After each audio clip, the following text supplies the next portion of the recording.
নমস্কাৰ বন্ধুসকল, পুনৰবাৰ স্বাগতম জনাইছোঁ আমাৰ অন্য এটা ভিডিঅ'লৈ। আৰু আজিৰ ভিডিঅ'টোত আমি আলোচনা কৰিম কিছুমান অসমীয়া অদ্ভুত ধৰণৰ হাথৰ।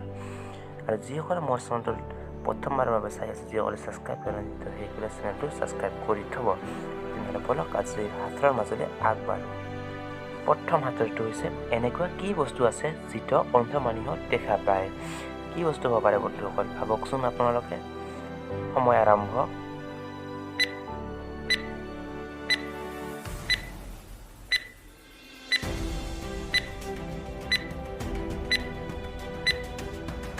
আৰু ইয়াৰ শুদ্ধ উত্তৰটো হৈছে অন্ধকাৰ বা সপোন। 2 নম্বৰ হাথৰটো হৈছে ইফালে জাপি সিফালেও জাপি, মাজত আছে ৰঙা আবি। কি হ'ব পাৰে বন্ধুসকল? সময় আৰম্ভ।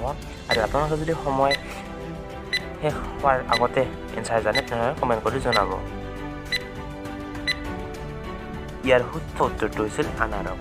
ইফালেও জাপি সিফালেও জাপি, মাজত আছে ৰঙা আবি। নহয়নে বন্ধুসকল? আৰু এতিয়া আহিছোঁ আমি 3 নম্বৰ হাথৰটোলৈ। 3 নম্বৰ হাথৰটো হৈছে বিয়াৰ আগত দৰাই কইনাক কি দিয়ে যিটো বিয়াৰ পিছত ঘূৰাই লয়। মন দি ভাবিব দিয়ক। সময় আৰম্ভ।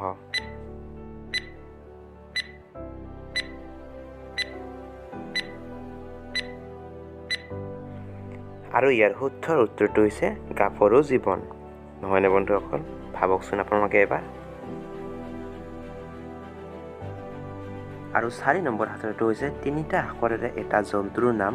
প্ৰথম 2টা আখৰ মিলি এজন ল'ৰাৰ নাম, পাছৰ 2টা আখৰ মিলি এজন ছোৱালীৰ নাম। সময় আৰম্ভ। মই প্ৰশ্নটো আকৌ এবাৰ কৈ দিছোঁ। 3টা আখৰেৰে এটা জন্তুৰ নাম, প্ৰথম 2টা আখৰ মিলি এজন ল'ৰাৰ নাম, পাছৰ 2টা আখৰ মিলি এজন ছোৱালীৰ নাম। আৰু ইয়াৰ শুদ্ধ উত্তৰটো হৈছে হৰিণা। প্ৰথম 2টা আখৰ মিলি হৰি আৰু পিছৰ 2টা আখৰ মিলি ৰীণা। প্ৰথমটো হ'ল ল'ৰাৰ নাম, দ্বিতীয়টো হ'ল ছোৱালীৰ নাম, আৰু এই 2টা লগ লগাই হ'ল হৰিণা। 5 নম্বৰ অৰ্থাৎ শেষৰটো হাথৰ হ'ল কি বিচাৰি নাপালে ল'ৰাক বিয়া কৰিব নোৱাৰি। সময় আৰম্ভ।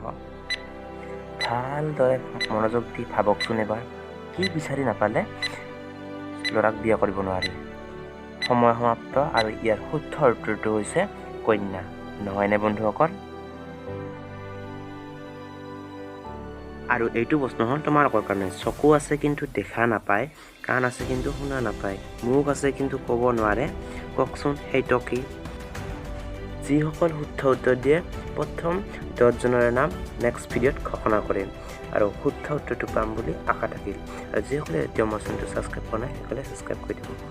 নেক্সট ভিডিঅ'ত লগ পাই আছোঁ।